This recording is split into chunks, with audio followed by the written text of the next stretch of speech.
सिर्फ नफरत फैला के आप चाहते हैं अपनी राजनीति का उल्लू सीधा करना, बांटो और राज करो की नीति पे चलना चाहते हैं। बीजेपी के पास एक ही हथकंडा है, लोगों को जेल में डालो, गिरफ्तार करो और उनके मनोबल को गिराने का प्रयास करो, उनको तोड़ो। उत्तर प्रदेश में जहां 2027 की सियासी लड़ाई की काउंटडाउन शुरू हो चुकी है, तो वहीं उत्तर प्रदेश की योगी सरकार उत्तर प्रदेश को नया प्रदेश बताते हुए मजबूत कानून व्यवस्था, बेहतर इंफ्रास्ट्रक्चर और निवेश के दम पर नया उत्तर प्रदेश होने का दावा करती है। उत्तर प्रदेश में रोजगार के दावे किए जाते हैं, तो वहीं सच्चाई और हकीकत और दावों में कितना फर्क है ये जान रहे हैं। बेरोजगारी, महंगाई, जनता का सुख, ये तमाम ऐसे मुद्दे हैं जिनको लेकर के सवाल उठते रहे। ऐसे में ज़मीनी हकीकत क्या है, और अब इन तमाम मुद्दों को अपनी राजनीतिक मुद्दे बनाते हुए कहीं ना कहीं संजय सिंह ज़मीन पर उतर गए और योगी सरकार के खिलाफ मोर्चा खोल दिया है। रोजगार दो, सामाजिक न्याय दो, इसके साथ यात्रा जारी है। चौथे चरण में यात्रा है। मेरे पीछे आप संजय सिंह को देख सकते हैं जो इस यात्रा का नेतृत्व कर रहे हैं। राज्यसभा एमपी हैं और लगातार दिल्ली से लेकर उत्तर प्रदेश तक बीजेपी सरकार को घेरते हुए नजर आते हैं। और अब यही काम की शुरुआत उत्तर प्रदेश से शुरू हो गया। 2027 आते आते क्या युवाओं को रोजगार के द्वार खुलेंगे, क्या बेरोजगारी कम होगी, क्या महंगाई कम होगी, तमाम ये सवाल हैं। जुड़ते हैं सीधा संजय सिंह से और जानते हैं कि आखिरकार उत्तर प्रदेश में इस यात्रा की जरूरत क्यों आ पड़ी। राज्यसभा सांसद संजय सिंह जी हमारे साथ है, पिछले कई दिनों से यात्रा कर रहे हैं। सर, चौथे चरण की आपकी यात्रा है। सवाल सबसे पहले यही है कि आखिरकार उत्तर प्रदेश को इस यात्रा की क्यों जरूरत है? देखिए, उत्तर प्रदेश में बेरोजगारी एक बहुत बड़ा मुद्दा है और जब मैं बेरोजगारी की बात करता हूं तो आज नौजवान जो इलाहाबाद विश्वविद्यालय में पढ़ाई कर रहा है या लखनऊ विश्वविद्यालय में पढ़ाई कर रहा है, बीएचयू में पढ़ाई कर रहा है या अलीगढ़ विश्वविद्यालय में पढ़ाई कर रहा है, तैयारी कर रहा है, वो कितनी मेहनत के साथ अपने घर का पैसा लगा के तैयारी करता है किसी एग्ज़ाम की। फिर जब वो एग्ज़ाम होता है फिर पेपर लीक हो जाता है। अगर वो एग्ज़ाम पास भी कर गया, भर्ती हो भी गई, तो कोर्ट का स्टे हो जाता है। आज बेरोजगार यूपी में आत्महत्या कर रहे हैं बेरोजगारी के कारण नौजवान। दूसरा सवाल किसानों का है, उनको उनके फसल का दाम नहीं मिलता।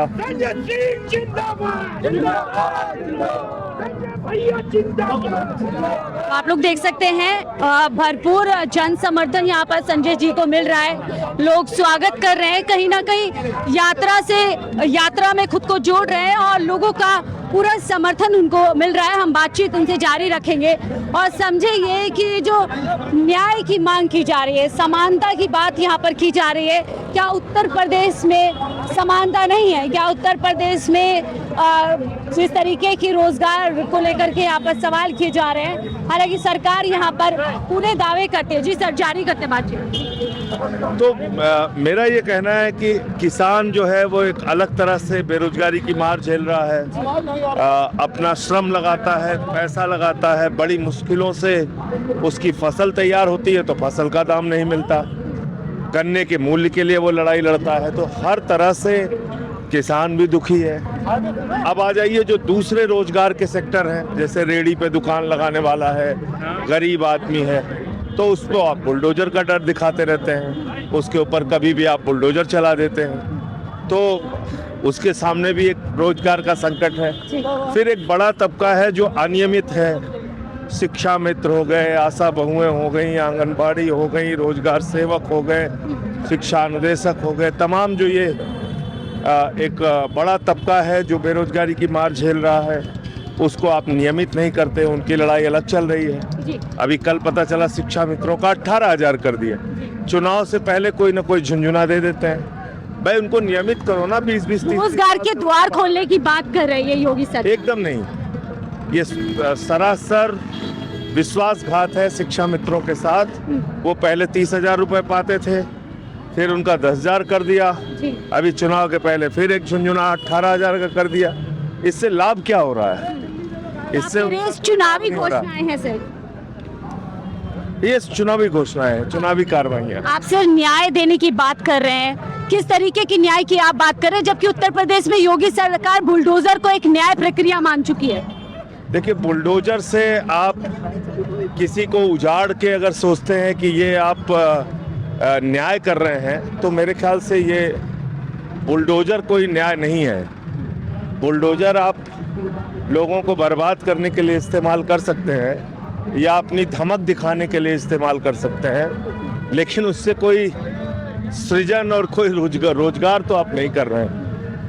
आप यहाँ पर मुद्दों की बात कर रहे हैं, लेकिन चुनाव आते आते यूपी के अंदर हो या कहीं भी हो, बीजेपी के मुद्दे शिफ्ट हो जाते हैं। प्रधानमंत्री मोदी जी यहाँ पर कश्मीर फाइल्स की बात कर रहे हैं, केरल फाइल्स की। तो यही मैं आपसे कह रहा हूँ ना कि आप सोचिए कि इस सरकार का कितना दिवालियापन है, इस पार्टी का कितना बड़ा दिवालियापन है कि 12 वर्षों तक गुजरात के मुख्यमंत्री रहने के बाद और 12 वर्षों तक देश के प्रधानमंत्री रहने के बाद प्रधानमंत्री नरेंद्र मोदी जी के पास शिक्षा के क्षेत्र में क्या किया बताने को कुछ नहीं, अस्पताल के क्षेत्र में क्या किया, स्वास्थ्य के क्षेत्र में बताने के लिए कुछ नहीं, रोजगार के क्षेत्र में क्या किया बताने के लिए कुछ नहीं, डिजिटल इंडिया का क्या हुआ, मेक इन इंडिया का क्या हुआ, आत्मनिर्भर भारत का क्या हुआ, स्वदेशी का क्या हुआ बताने के लिए कुछ नहीं, रुपया कमजोर क्यों हो रहा है बताने के लिए नहीं, काला धन क्यों नहीं आया बताने के लिए नहीं।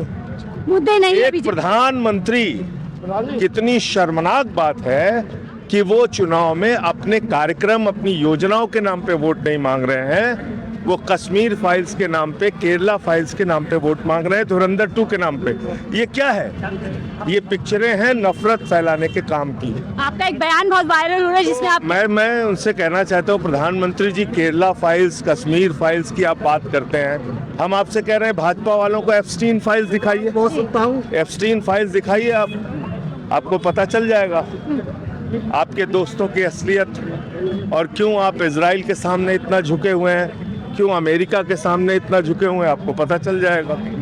आपने सर इजराइल अमेरिका का जिक्र किया, विश्व गुरु कहलाने वाले प्रधानमंत्री मोदी आज कहीं ना कहीं पीछे रह गए और पाकिस्तान जैसा देश कहीं ना कहीं मध्यस्थता नजर आ रहा है और विराम। देखिए, आप अपने आप को विश्व गुरु कहिए, कुछ भी कहिए, आप अपने आप को कहने, खुद को कुछ भी, अपने मियाँ मिट्ठू बनने के लिए आप स्वतंत्र हैं, लेकिन अगर आप देखेंगी तो गांधी के देश को, महात्मा गौतम बुद्ध के देश को इस पूरी शांति प्रक्रिया में कहीं पूछा तक नहीं गया।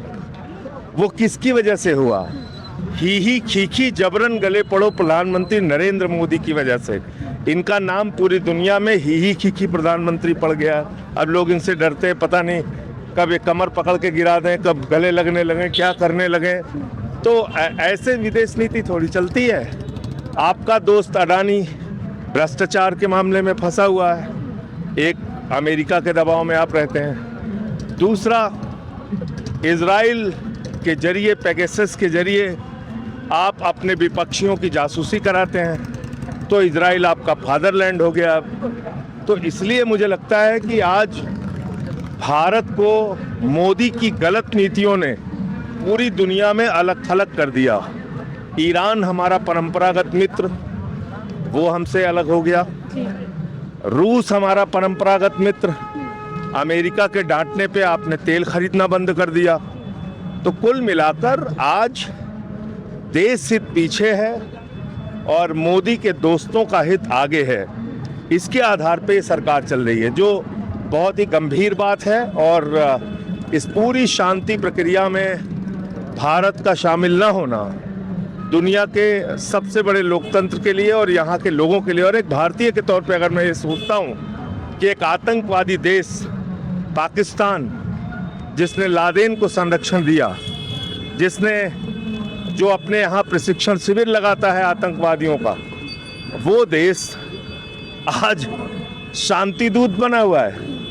और हमारे प्रधानमंत्री जो खुद को विश्वगुरु कहते हैं, वो कहीं दिखाई नहीं दे रहे हैं, उनको कोई पूछ नहीं रहा है। दलाल देश है पाकिस्तान को। तो आप क्या कर रहे थे जब रूस और यूक्रेन के बीच में आपने कहा कि हमने युद्ध रुकवाया?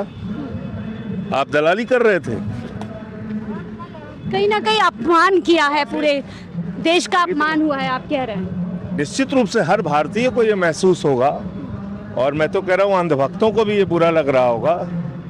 कभी अमेरिका कहता है मैं मोदी का कैरियर ख़त्म कर सकता हूँ, ट्रंप कहता है मोदी का कैरियर ख़त्म कर सकता हूँ, ये बात मोदी को पता है। तो क्या है भैया तुम्हारा कैरियर, कैसे वो ख़त्म कर सकता है? सुबह कुछ शाम को कुछ।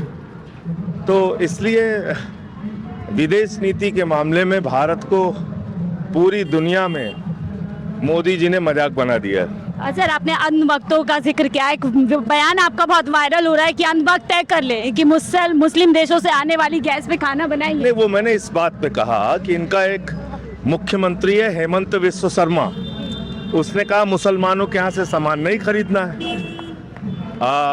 बीजेपी के लोग कहते हैं मुसलमानों के यहाँ से सामान नहीं खरीदना है। तो भैया ये जो गैस आती है तो मुसलमानों के देश से आती है, इराक से आती है, कतर से आती है, यूएई से आती है। तो आप मत इस गैस का इस्तेमाल मत कीजिए। आप कह दीजिए हमारे घर में जो मुसलमानों के देश से गैस आ रही है उससे खाना नहीं बनेगा। आप कह दीजिए जो डीजल पेट्रोल मुसलमानों के देश से आ रहा है उससे हम अपनी गाड़ी नहीं चलाएंगे, बाइक नहीं चलाएंगे, कार नहीं चलाएंगे। कहिए ना, हिम्मत दिखाइए। तो इस तरह की फालतू बातें करके देश को गुमराह करने का काम कब तक चलेगा? आज आप मुझे बताइए, प्रधानमंत्री हिंदुस्तान में मुसलमानों के खिलाफ नफरत फैलाते हैं, लेकिन जब वो कतर जाते हैं, यूएई जाते हैं, ब्रुनई जाते हैं, दुबई जाते हैं, तो वहाँ सिखों को जोर जोर से गले लगाते हैं। वहाँ की मस्जिदों में भी जाते हैं, उनको कोई दिक्कत नहीं है। वहाँ जाके अरबी में भाषण देते हैं, उनको कोई दिक्कत नहीं है। तो आप सिर्फ नफरत फैला के आप चाहते हैं अपनी राजनीति का उल्लू सीधा करना, बांटो और राज करो की नीति पे चलना चाहते हैं। मैंने इस दृष्टि से ये बात कही, इस सोच के तहत ये बात कही कि ये इस तरह के नफरती एजेंडे चला के कुछ हासिल होने वाला नहीं है इस देश के लोगों को। सर जिस मुख्यमंत्री का आप जिक्र कर रहे हैं वही मुख्यमंत्री एक ऐसे बयान के लिए कहीं ना कहीं चर्चाओं में है जहां पर वो कह रहे हैं कि गौ मांस खाइए पर घर के अंदर खाइए।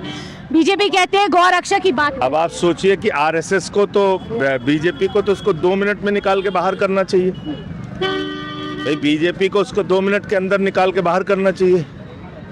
अगर वास्तव में जो अंधभक्त हैं और बीजेपी वाले हैं वो गाय को गौ माता मानते हैं तो उसको तो मुख्यमंत्री को हटा देना चाहिए, तुरंत उसका इस्तीफा लेना चाहिए कि तुमने कैसे कह दिया गौ माता को, गौ मांस खाने के लिए लोगों को कैसे कह दिया आपने। बीजेपी से ही खतरा है अब गौ माता को, आप कह रहे हैं। आप देखिए जब वो तो खुद ही कह रहा है ना, मुख्यमंत्री तो खुद कह रहा है ना। आखिरी सवाल फिर आखिरी जिंदाबाद जिंदाबाद जिंदाबाद जिंदाबाद जिंदाबाद जिंदाबाद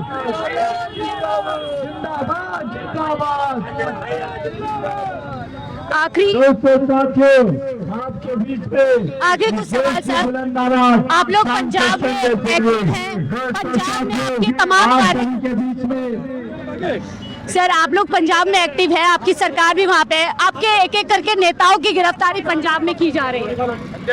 मैं आपके सवाल सुनने पर नीचे नीचे जाना है। वो बता रहे हैं पानी है नीचे। मैं सर नीचे से पानी है भाई। आखिरी 2 सवाल है सर मेरे। पंजाब में आपकी सरकार है एक एक करके, आप हमने देखा दिल्ली में किस तरीके से गिरफ्तारी हुई है, आपकी भी गिरफ्तारी हुई थी, अब आपके पंजाब में नेताओं को गिरफ्तार किया जा रहा है। देखिए ऐसा है कि बीजेपी के पास एक ही हथकंडा है, लोगों को जेल में डालो, गिरफ्तार करो और उनके मनोबल को गिराने का प्रयास करो, उनको तोड़ो। लेकिन जो लोग ऐसे मुसीबतों में खड़े रहते हैं वो सच्चे देशभक्त होते हैं और सच्चे पार्टी के समर्थक होते हैं। अभी गुजरात में देखिए क्या कर रहे हैं, गुजरात में हमारे तमाम नेताओं को पकड़ पकड़ के इन्होंने जेल में डाला।